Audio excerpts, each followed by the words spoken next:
Queridos, eu quero dar início falando aqui em nome de pessoas que estão nos visitando. Eu vou pedir que você acene assim para a gente estar conhecendo. Nós estamos sendo visitados hoje pela Kelly. Quem é a Kelly? Levanta a mão aí, Kelly, cadê? Aqui, Kelly, seja bem-vinda, querida. E pela Marta, seja bem-vinda também. Tem mais alguém que está nos visitando hoje? Levanta a mão aí só para a gente saber. Tem ali também, como é teu nome, querida? Adriele? É isso? Tá aí. Peraí, ajudem. Laís, nome da minha sobrinha, um nome bonito, viu? Lá no fundo. Ah, pronto, Thaís. Muito bem. A igreja tem uma saudade. Peraí. Olha. Não, essa daqui já veio, já conversou comigo, não? Foi a de lá. Bom. Sim, pronto. Bom, independente de ser Adriele, Gabriele, Joana, Maria, sejam bem-vindas. Como é que a igreja sauda essas irmãs? 1, 2, 3. Sejam bem-vindas em nome de Jesus e voltem sempre. Traga mais gente para ficar com a gente. Para sempre com Jesus. Amém. Louvado seja Deus, sejam muito bem-vindas, o Senhor possa estar abençoando cada uma de vocês. O nosso culto hoje vai ter como tema família, mas antes eu quero convidar aqui na frente as crianças, os pequeninos da casa do Senhor, para que a gente está orando pelos nossos filhos.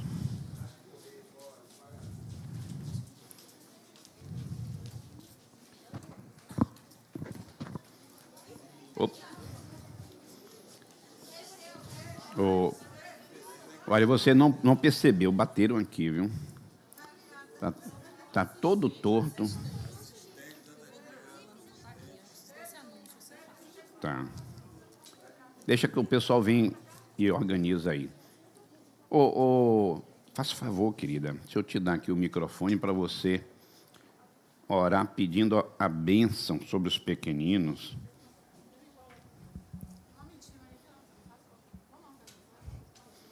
Para ficar bonito na foto, desembola. Desenrola aí, tudo organizadinho. Para cá também não quer benção, não é? Vocês? Aqui, ó. Vem. Vamos.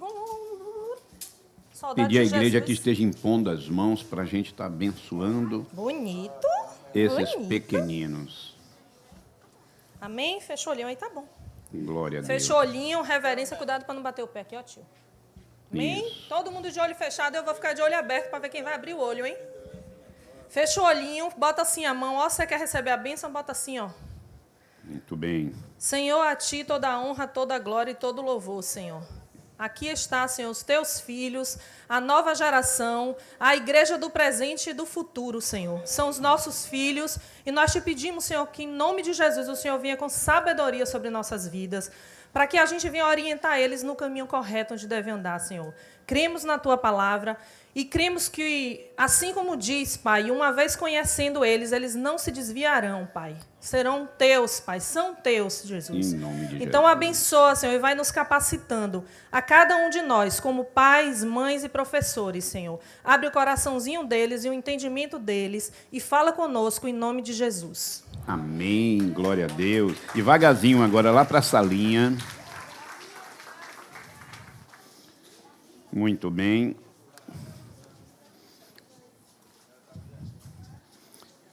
Enquanto os pequeninos estão saindo, eu te convido a abrir a sua Bíblia.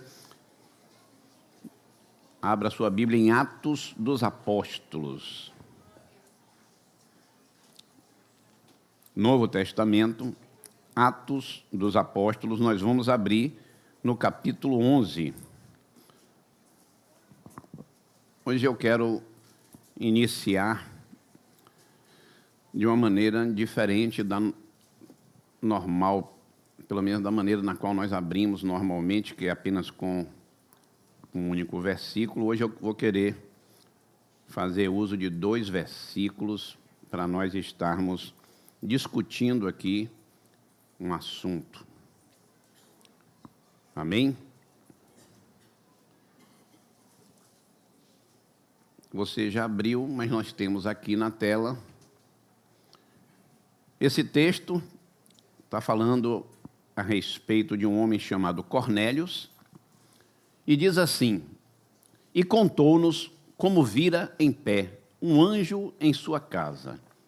E lhe dissera: envia varões a Jope e manda chamar a Simão, que tem por sobrenome Pedro. Versículo 14. Não. 14. Isso. O qual te dirá palavras com que te salves tu e toda a tua casa. Repete aí comigo. O qual te dirá palavras com que te salves tu e toda a tua casa. Amém? Vamos agora para um segundo texto, também em Atos dos Apóstolos, mas agora você vai abrir no capítulo 16. Não, é capítulo 16, não é versículo 16, não. Atos, capítulo 16, está aberto no capítulo 11 aí, isso. E o versículo que você vai abrir é o 31. Atos, capítulo 16, versículo 31, e diz assim: e eles disseram: crê no Senhor Jesus Cristo e será salvo tu e o quê? E a tua casa. Vamos repetir. E eles disseram: crê no Senhor Jesus Cristo e será salvo tu e a tua casa. Amém? Vamos orar, vamos pedir ao Senhor para estar falando conosco, continuar falando conosco, na verdade. Glorificamos o teu santo nome, Pai. Te rendemos graças, colocamos diante de ti a tua palavra. Pai, ela foi lida, mas importa que agora, nesse momento, o teu Santo Espírito, Pai, prevaleça. É o teu Santo Espírito que é o nosso convidado de honra. Faz conforme o teu querer. Age aqui no nosso meio, em nome de Jesus. Amém? Queridos, eu quero compartilhar com vocês esses dois versículos que nós lemos. Tem frases parecidas que diz: crê no Senhor Jesus e será salvo tu e a tua casa. E muitos cristãos têm entendido essa frase, têm tomado como uma promessa da parte de Deus, de que se eu aceito Jesus, a minha família vai pegar uma carona e que vai ser salva. E eu, essa noite, embora possa ter alegrado o coração de alguns quando ouviram esta frase, eu quero combatê-la e vou explicar também. Para começar, nós vemos em Marcos, no capítulo 16, e aí eu vou pedir a vocês que leiam mais uma vez comigo. Esse é um princípio da palavra de Deus. Marcos, capítulo 16, nós vamos ler versículo 15 e o 16. Que diz assim: e disse-lhes: ide por todo o mundo, pregai o evangelho a toda criatura. Quem crê e for batizado será o quê? Mas quem não crê será o quê? Olha só. A própria palavra de Deus está dizendo que aquele que for salvo, aquele que crê, vai ser salvo. Mas quem não crê, já está o quê?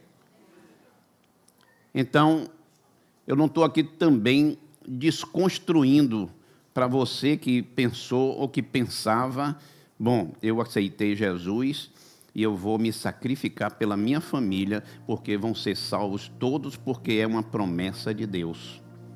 Não, a proposta não é desfazer desse pensamento, mas eu preciso trazer um esclarecimento para a igreja.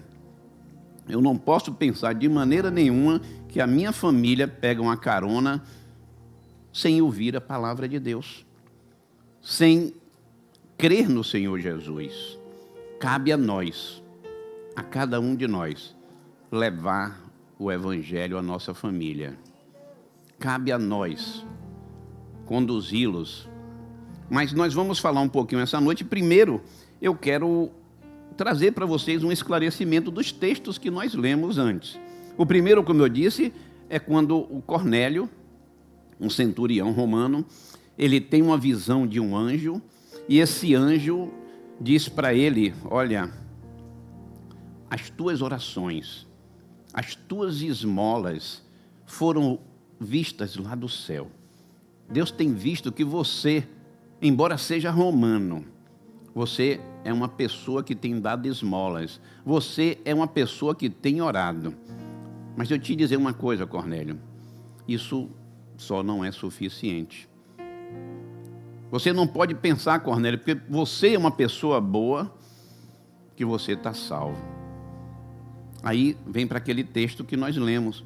Manda chamar um homem lá em Jope por sobrenome Pedro, e ele vai te dizer palavras que será salvo tu e a tua casa. É uma promessa específica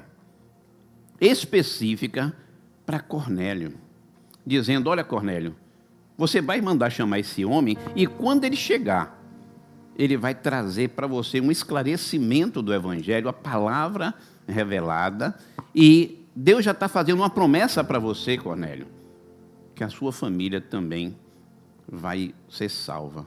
Mas o que foi que Cornélio fez? Ele mandou chamar a Pedro, e quando Pedro chegou, a casa estava como? Os familiares todos estavam lá. Ele saiu evangelizando todo mundo, dizendo: olha, Deus falou comigo, Deus me enviou um anjo. Deus disse que era para eu mandar chamar um homem chamado Pedro, e ele vai falar conosco. E Deus fez uma promessa de que quando ele falasse conosco, ele vai trazer um evangelho tão bonito, tão lindo, que vocês com certeza vão ficar impactados. Então ele convida todos os familiares, ele dá um bom testemunho. E quando Pedro chega, dessa maneira acontece. Da mesma forma, eu agora quero pedir a vocês, e dessa vez que a gente leia um pouco agora Atos, capítulo 16, no versículo 25, porque o outro texto que nós lemos é justamente quando Paulo está preso, Paulo e Silas, e nós conhecemos essa passagem, mas eu vou ler com vocês e vou trazer também o esclarecimento, que diz assim o texto. Atos 16, a partir do versículo 25. Coloca aí comigo também na tela, por favor. Olha, eu quero profetizar que hoje vai chover, viu?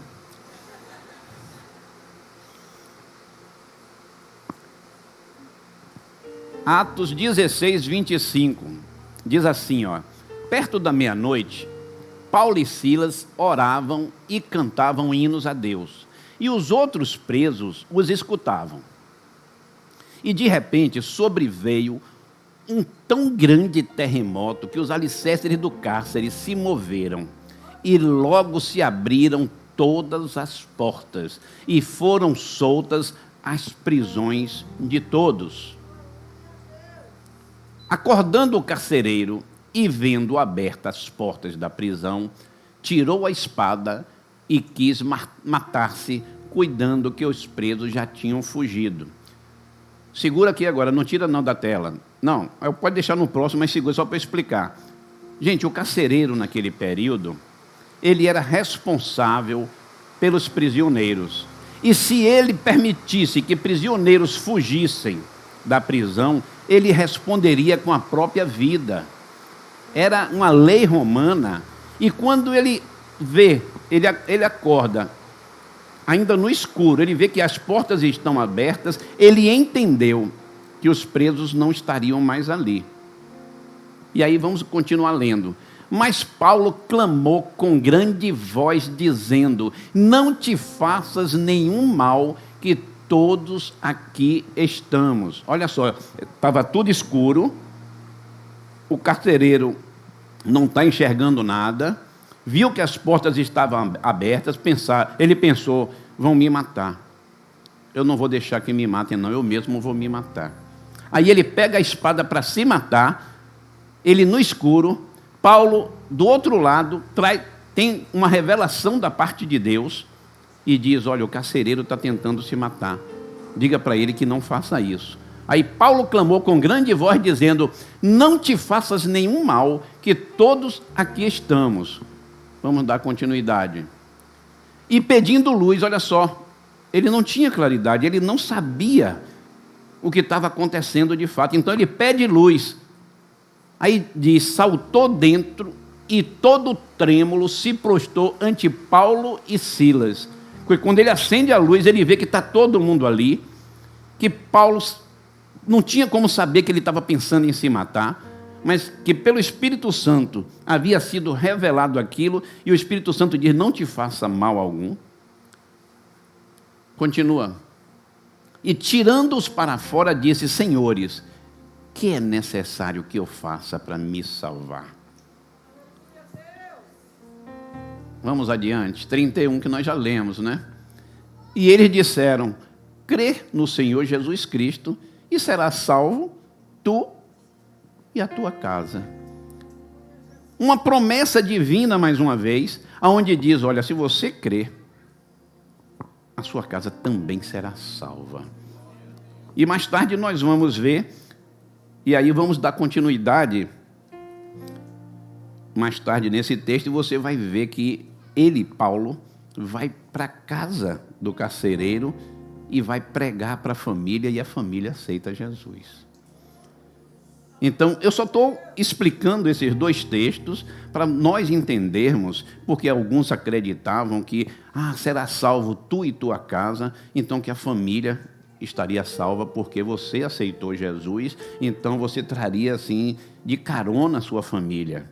Mas, agora que isso foi esclarecido, eu preciso dizer para vocês que nós temos também que entender que família é um projeto de Deus.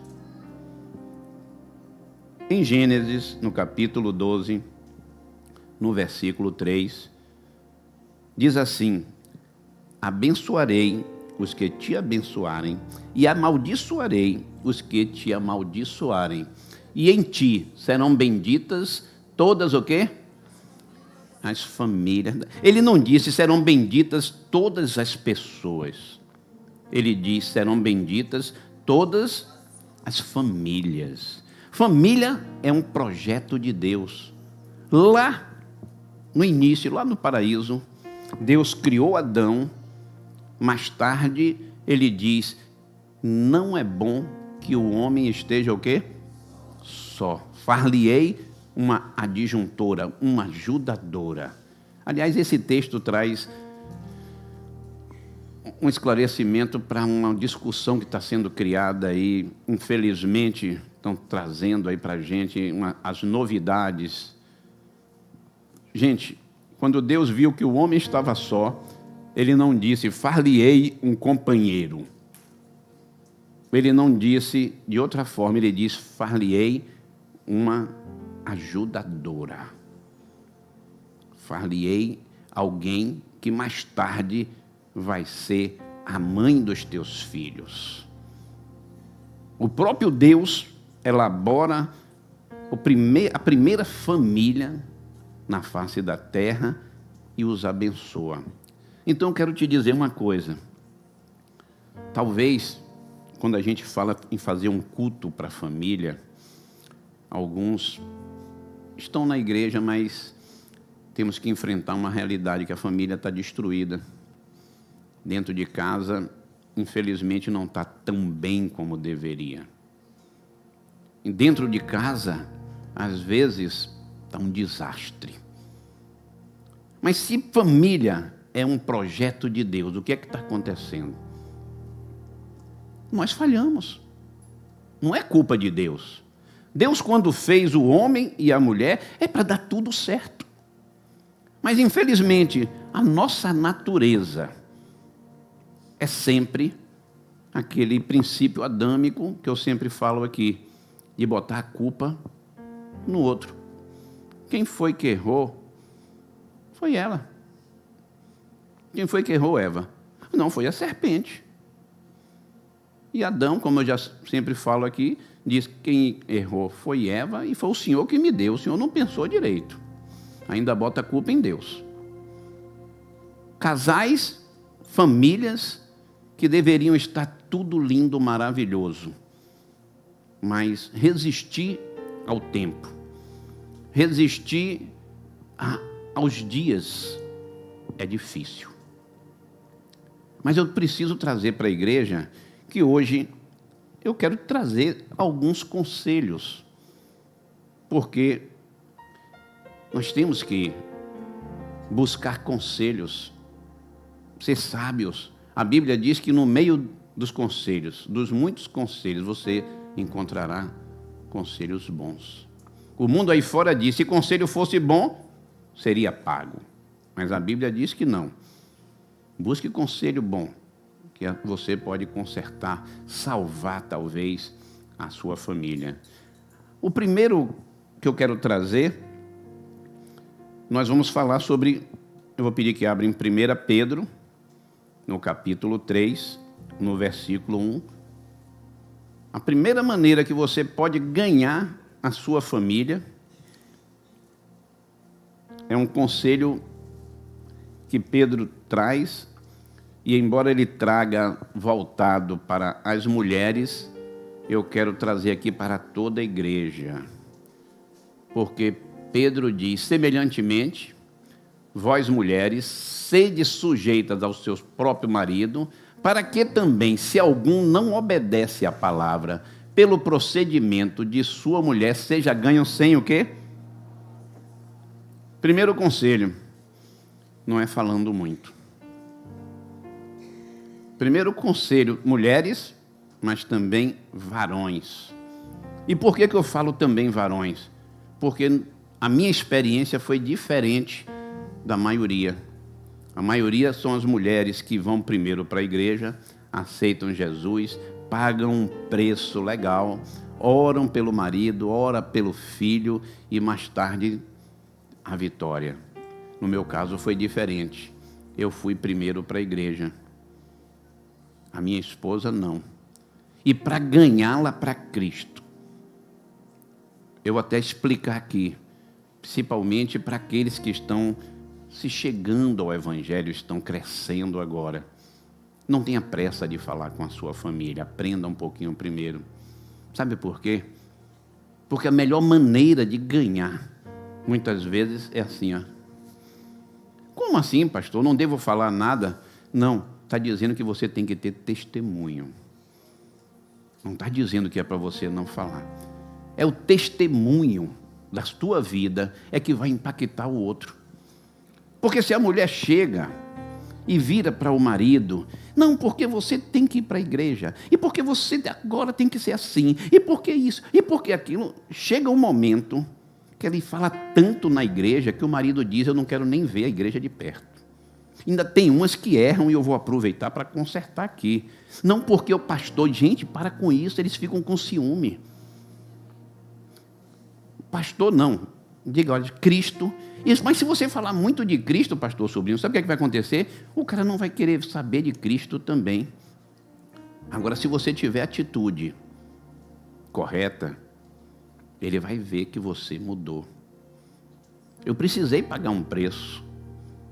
É claro que eu também errei com a minha esposa, porque quando a gente aceita Jesus, a gente vem naquele afã de dizer para todo mundo, gente, eu descobri a melhor coisa do mundo. Eu descobri que Jesus, sei lá, não dá nem para explicar, mas ele está aqui comigo, você quer aceitar? Outro disse, oxe, ele está ficando doido com essa conversa. Mas eu fui falar para minha esposa, e eu não tive essa receptividade logo de início. E aí eu tive que entender que ela seria impactada no dia que eu mudasse. E é interessante porque eu nem percebi o que estava acontecendo na minha vida, mas eu comecei, assim que eu entrei na igreja, eu comecei a me lançar nos pés do Senhor, comecei a buscar, eu quis saber mais, olha, eu não perdia um culto, eu não perdia um estudo bíblico, eu fazia muitas perguntas. Às vezes eu fico até imaginando pessoas que vêm para a igreja e perdem essa oportunidade de vir para o estudo bíblico, de tirar dúvidas. Gente, é um local onde a gente aprende muito. É um local especial. É um momento onde você chega e pergunta: olha, eu estou passando por essa situação, me ajude. E os pastores vão ajudar. Os líderes que estiverem envolvidos, com certeza vão te ajudar. E eu cheguei com tamanha busca que Deus, por misericórdia, começou a me moldar. Mas eu só percebi isso, sabe quando? Mais tarde, eu fui me batizar e o pastor pediu que eu colocasse num papel o que é que tinha mudado em minha vida. Aí eu perguntei para ela, eu peguei o papel, a caneta, eu digo: poxa, eu não estou sabendo escrever nada aqui, não está saindo nada. Eu disse: amor, o que foi que eu mudei? Ah, você mudou nisso, você mudou nisso, você mudou nisso. Aí eu comecei a olhar: meu Deus, ela começou a ser impactada, porque Deus começou a fazer um milagre na minha vida. Eu não comecei, gente, a mudar porque eu disse: eu agora não vou mais fazer assim. Não, eu comecei a me achegar a Cristo e Cristo começou a operar um milagre. Eu disse aqui, quando eu aceitei Jesus, eu era dono de um barzinho. Eu cheguei, aceitei Jesus, mas quando chegava mais tarde, vinha uma cerveja, véu de noiva, eu debaixo do balcão já tinha um preguinho, eu abria e dizia: essa aqui vem para mim. E bebia. E dizia: isso é normal. Eu estou bebendo aqui dentro de 4 paredes, isso aqui não tem problema.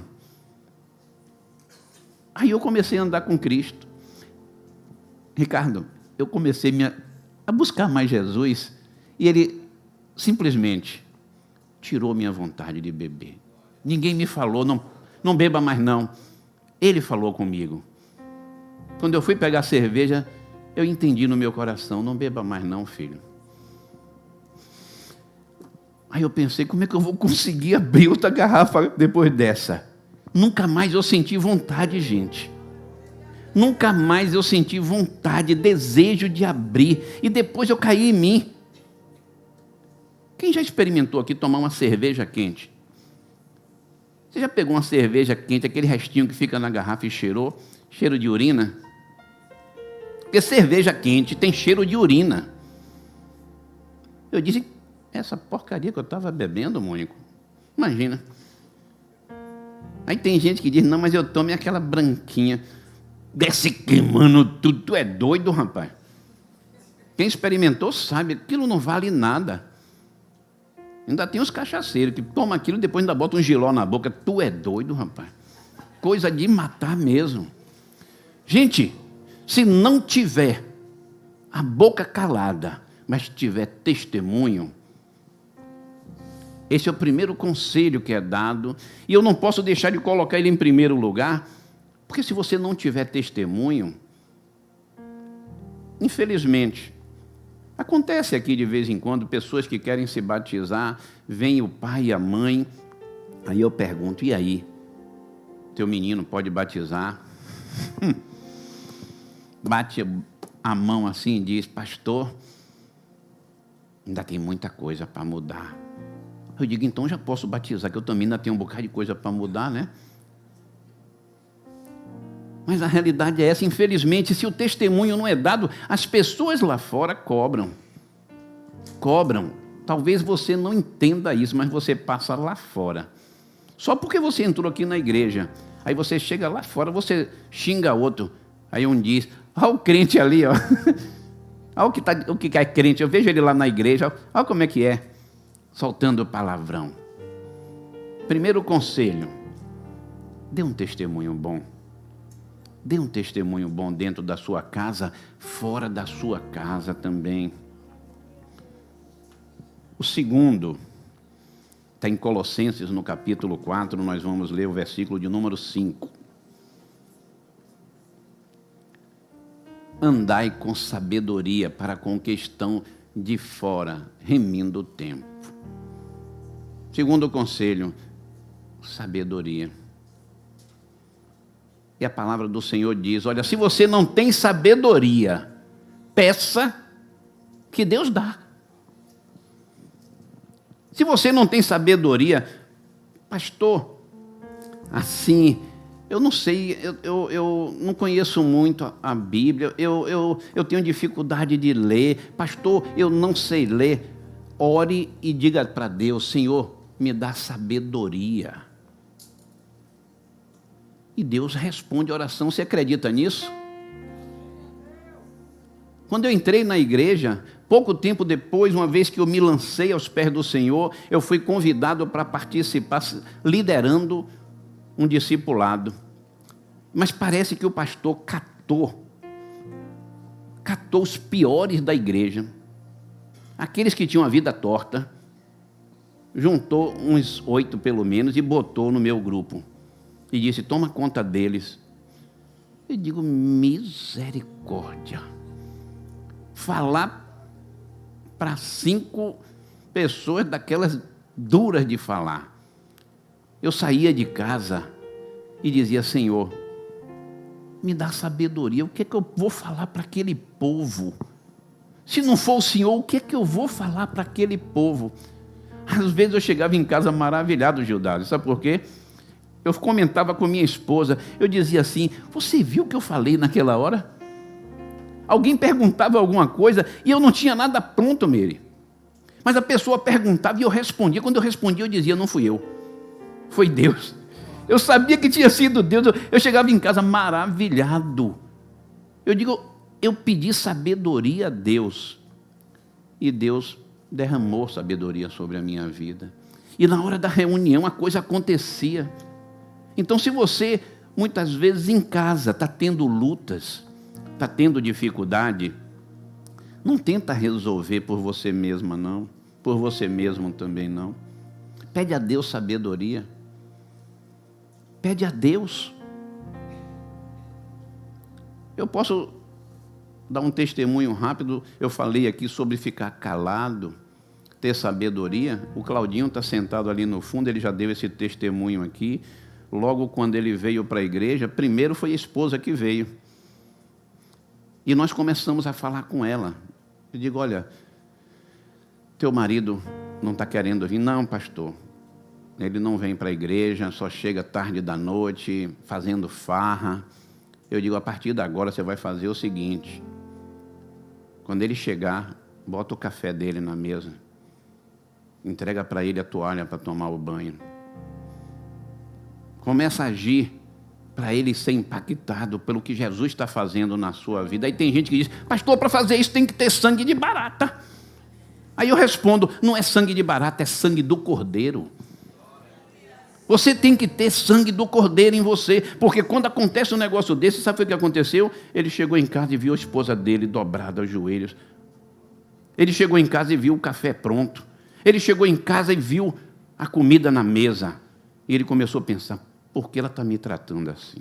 Ele mesmo deu testemunho aqui. Por que essa mulher está fazendo isso comigo? Porque o sangue do Cordeiro estava nela. Ela agiu, ela entendeu que o conselho que foi dado era algo de sabedoria e ela seguiu. Agora tem gente que ouve. Queridos, eu tenho dito, o papel do pastor na igreja, e eu não estou falando isso para jogar confete na cabeça dos pastores, não. Mas o papel do pastor é trazer um conselho. E Deus nos capacita, sim. E quando nós aconselhamos alguém, essas pessoas que seguem esses conselhos prosperam. Essas pessoas que seguem conselhos são abençoadas. Pode sugar do seu pastor. Agora, ao invés de você sugar só de mim, suga do pastor sobrinho também, do pastor Neto, da pastora Grace, da pastora Inês. Vai sugando de todo mundo aqui, vai pegando um pouquinho de cada. Mas peça conselhos. Agora, siga o conselho. Tenha sabedoria. Tenha sabedoria de ouvir e dizer: entendi.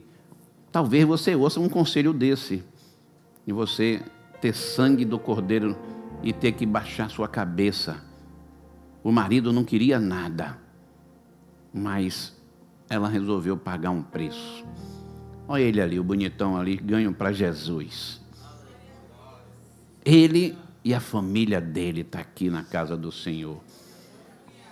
Louvado seja Deus. Terceiro conselho: nunca desistir, principalmente da família, porque cansa. E Paulo diz assim: não vos canseis de fazer o bem. Sabe por que Paulo diz assim? Não vos canseis de fazer o bem? Porque ele sabe que chega uma hora que a gente trava. Hein, Mari? Tem hora que fica difícil, né? A gente diz, não faço mais. Agora eu não faço mais. Aí Paulo diz, não cansa não, filha. Eu sei que está difícil. Eu sei que não está fácil. Gente, hoje nós estamos aqui com a segunda mãe nossa, que é a Lu, a que casou com meu pai depois de anos. Mulher sábia, mas que pagou um preço de ficar com meu pai. Um homem ímpio que, quando a conheceu, disse para ela, se um dia você aceitar Jesus, acabou o nosso casamento. Engraçado que a minha esposa também falou isso para mim. Então, se você já ouviu esse conselho, fique animado, porque vai dar certo. Meu pai só há 87 anos, só com 87 anos aceitou Jesus. Mas aceitou. Quem já sabe, quem está acompanhando, sabe que ele faleceu há poucos dias, mas ele faleceu e está nos braços do Senhor. Não vos canseis de fazer o bem.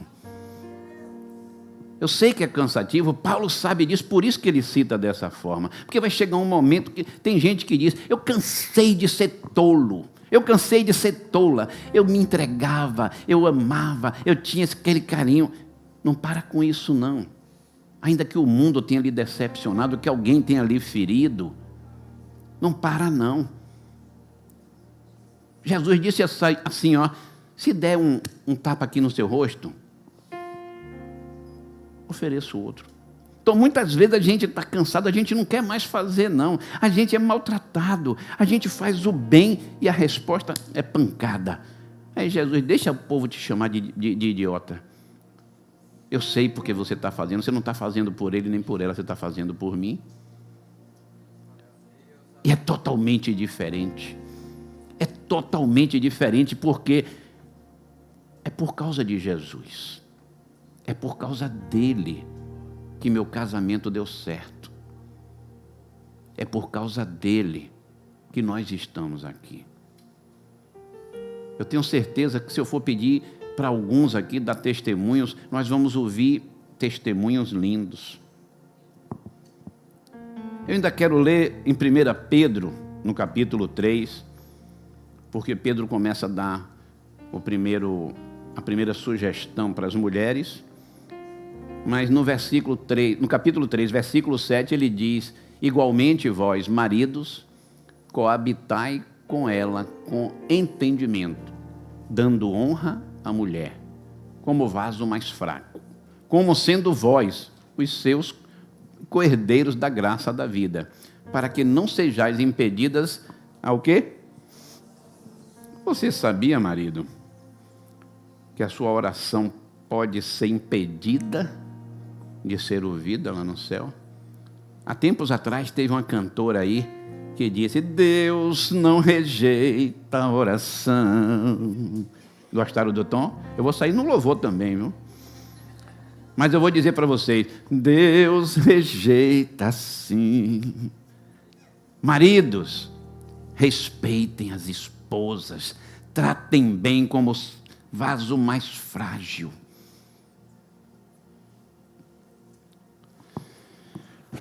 Pastor Albérico, elas são tomadas pela emoção.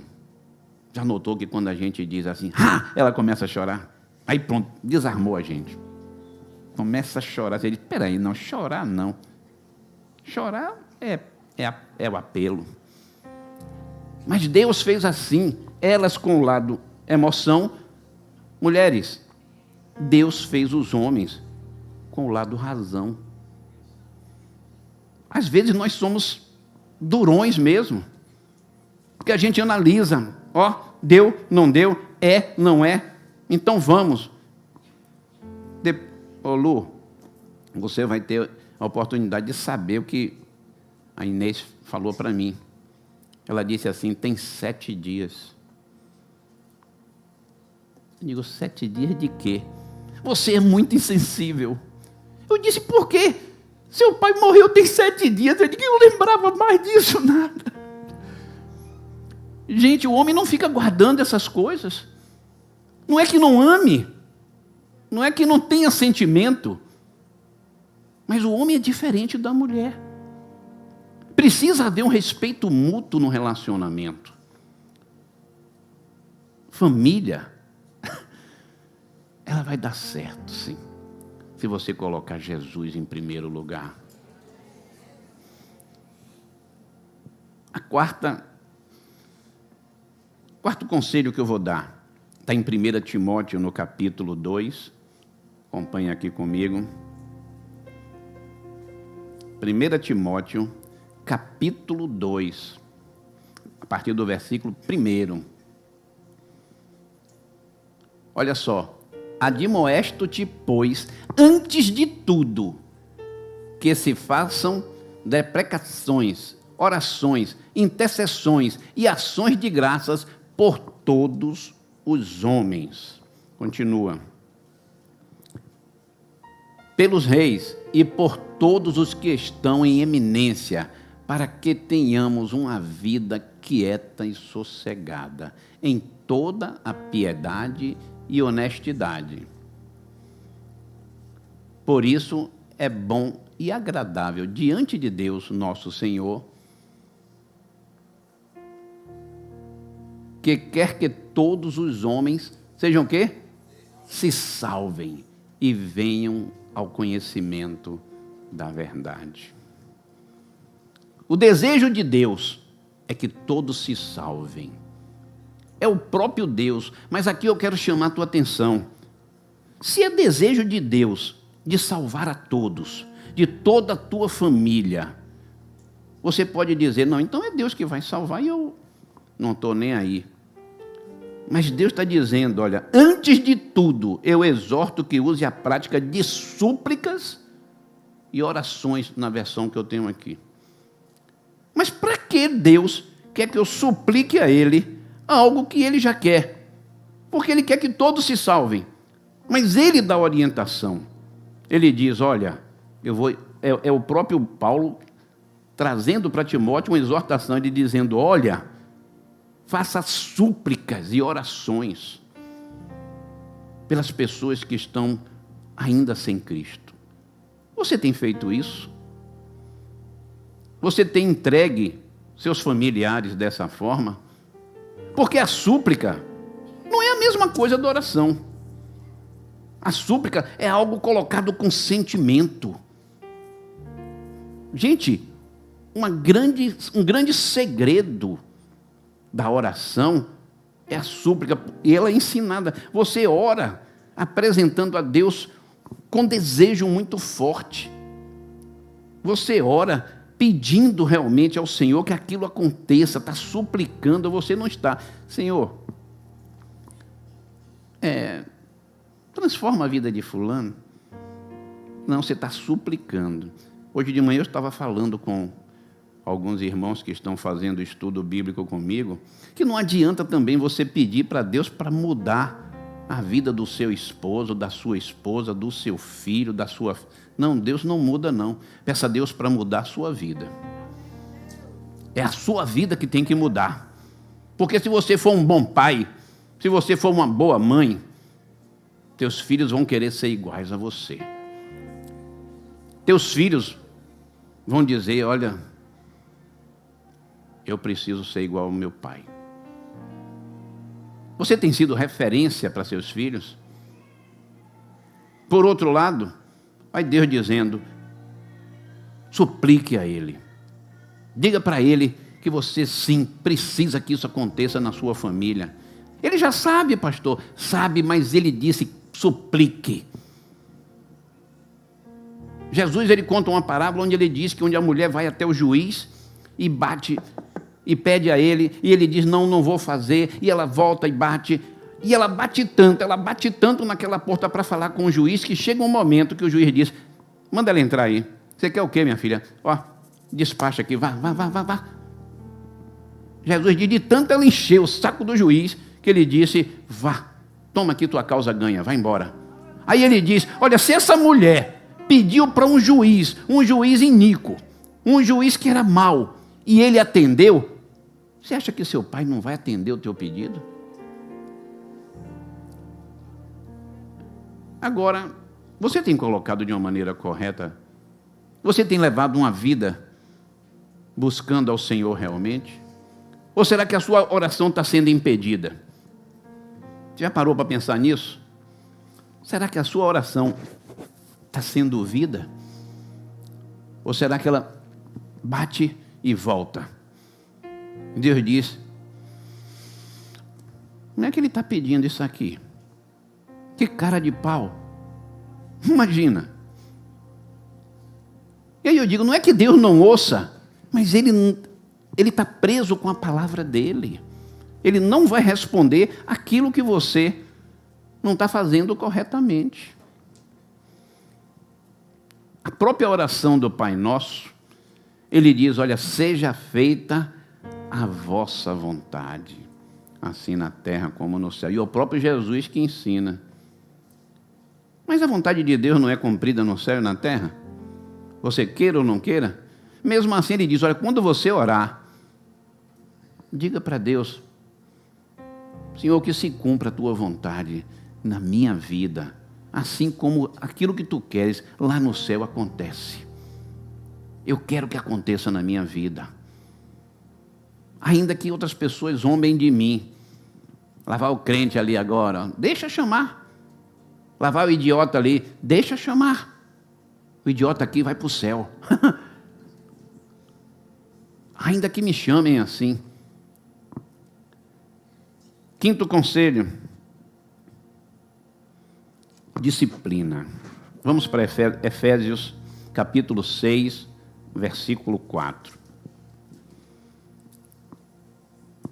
Diz assim, e vós, pais, não provoqueis a ira dos vossos filhos, mas criai-os na doutrina e a demonstração do Senhor. Pais, nossos filhos, eu falei aqui que precisam de exemplo dentro de casa. E o texto está dizendo, pai, não provoque a ira do teu filho. Não pense em você que você chega fumando e diz para seu filho, não fume não, que não é bom, porque você não é exemplo. Você solta um palavrão na frente dos meninos e diz para ele, você não xingue. Ou então diz, vai para a igreja. Que conselho é esse? Sabe o que seu filho faz? Ele vai dizer, eu? Um dia meu pai virou para mim e disse, se você quiser fumar, no dia que você trabalhar, você compra e fuma. Eu não vou comprar cigarro para lhe dar. Sabe como foi que eu entendi aquela frase? Eu trabalhei, peguei meu primeiro salário e cheguei em casa com a carteira de cigarro no bolso. Ele olhou para mim e eu disse, estou trabalhando. Ele me deu autorização. Porque ele fumava. Foi pouco tempo. Meu pai fumou talvez 2 meses. Mas aquilo foi suficiente para mim, para dizer, eu também vou botar um cigarro na boca. Você acha que seu filho não está observando? Você, pai, você, mãe, com atitude errada dentro de casa. Você acha que os jovens, os adolescentes, não estão observando a sua maneira de agir dentro de casa? Deixa eu dizer uma coisa para vocês.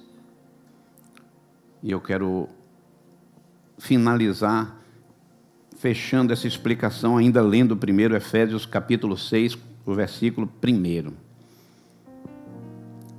Vós, filhos, ei, filhos, sede obedientes a vossos pais no Senhor, porque isto é justo.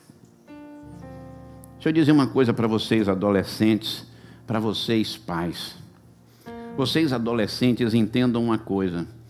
Talvez o teu pai, a tua mãe, não teve a oportunidade que você tem hoje. Hoje você está aqui na igreja. Hoje você ouve a palavra do Senhor. Você não precisa continuar andando numa vida errada. Você pode ser diferente e ganhar seus pais. Seu pai não teve a chance de alguém virar para ele e orientar. Por isso, ele não orientou vocês direito. Talvez você olhe para seu pai e condene, mas o seu avô era uma peste. Não soube ensinar para seu pai. E como é que seu pai vai ensinar aquilo que ele não tinha? Agora, por que ele não soube ensinar? Você quer ser assim? Para pensar. Ah, pastor, eu não pedi para vir ao mundo. Já ouviram isso? Eu não pedi para vir ao mundo. Você acha que seu pai pudesse escolher no meio daqueles espermatozoides todos, ele deixava tu nascer? Vai procurar o que fazer, rapaz. Se teu pai pudesse escolher, não deixava também não. Você está dizendo que não pediu para vir ao mundo, ele também não queria que fosse você, não. Ele queria que fosse outro filho. O erro foi dele. Ele que criou errado. Mas você é um monstro. Misericórdia, pastor. Você tem uma chance de consertar a tua vida hoje. Pai, talvez você possa cair numa realidade que você foi esse filho maltratado pelo seu pai. Você não precisa descontar no seu filho, porque você está tendo uma oportunidade hoje de mudar seu comportamento com seu filho. Você está ouvindo a palavra, você está entendendo que você pode ser diferente. Ah, mas eu fui maltratado quando eu era pequeno, eu tive isso. Foi! E agora você vai ser uma peste a vida toda? Você decidiu ser ruim porque lhe maltrataram? Todos nós um dia fomos maltratados. Mas você não tem força para superar isso? Deixa eu te dizer, se não fosse Jesus, eu não estava aqui não. Eu não estaria aqui não. Eu fui o último na família a aceitar Jesus. Um péssimo testemunho. Um dia, o pastor Neto chegou do interior, desempregado, precisando de um socorro financeiro. Eu tinha um barzinho e disse, venha trabalhar comigo. Você vai trabalhar como garçom. Aí ele foi, ele baixou a cabeça e foi lá. Trabalhou uma noite, pastor Sobrinho. Trabalhou uma noite, que ele viu o descaramento que era lá. Viu que a gente ficava mandando bilhetinho para as meninas, viu que era um negócio sério. Aí ele voltou para casa e disse para minha irmã, eu não volto mais lá não. Sabe o que foi que eu disse? É um otário, achou uma oportunidade e não volta. Deixou de ganhar dinheiro, rapaz, como é que pode? Olha só como é a cabeça da gente. Aí passou o tempo, Mica, teu tio, depois do tempo passado, me viu na igreja. E quando ele chegou aqui, eu era pastor. Ele disse, eu? Ser ovelha dele? Quem vai é coelho. Quem vai é coelho, não eu. Aí a gente começou a andar um pouco junto. Passou o primeiro mês, o segundo. Ele vinha para a igreja. Ele dizia, eu estou lá para ajudar. Mas ser ovelha dele, eu não vou. Passou o primeiro mês, passou o segundo. Ele fez, ele está mudado, né? Aí virou para mim e disse, olha, Eu sou tua ovelha, viu? Gente, família, e eu vou encerrar aqui, a gente precisa lutar por ela. Família é projeto de Deus, sim. Se não está dando certo, alguma coisa houve lá atrás e precisa ser consertada. Talvez você tenha pisado na bola. Talvez você tenha falado um bocado de besteira, tenha agido errado. Não pensem vocês que eu conhecia minha esposa e que eu vivia numa vida de bom exemplo, não. Eu atraía. Dono de bar. Uma vida toda torta. Dando esse mau exemplo que eu acabei de contar aqui. Mas Deus mudou. Jesus Cristo entrou na minha vida. Eu permiti. E eu tenho um conselho para as famílias, para a gente estar encerrando. Convida Jesus. Convida Jesus para fazer parte da sua família. Eu quero encerrar convidando o grupo de louvor para vir aqui, fazendo primeiro um apelo. Esse apelo, talvez para você que tenha vindo aqui e é que ainda não deu um passo para Jesus. A grande família. Olha quantos irmãos. Eu quero te convidar a fazer parte dessa família. É imperfeita? É. Você não vai poder olhar para eles dizendo, eu preciso me espelhar na vida de todos, não. Talvez só de alguns. Mas são pessoas que estão buscando o conserto. São pessoas que estão buscando fazer o certo, ainda que não estejam conseguindo. E aí eu quero fazer esse convite, encerrar fazendo esse convite. Podem subir. Eu quero fazer esse convite para você, você que ainda não entregou sua vida para Jesus. Se tiver alguém aqui que quiser fazer parte dessa família, eu te garanto que a gente vai te abraçar. Eu te garanto que a gente vai buscar te ajudar, vai te dar conselho, vai seguir os primeiros passos contigo. Talvez até a gente falhe, mas nós vamos buscar fazer o melhor. Vou pedir à igreja que fique em pé. E eu vou fazer esse desafio pedindo para você que entendeu essa mensagem e que ainda não entregou sua vida a Cristo. Se você quiser fazer isso hoje, eu quero te convidar para vir aqui na frente.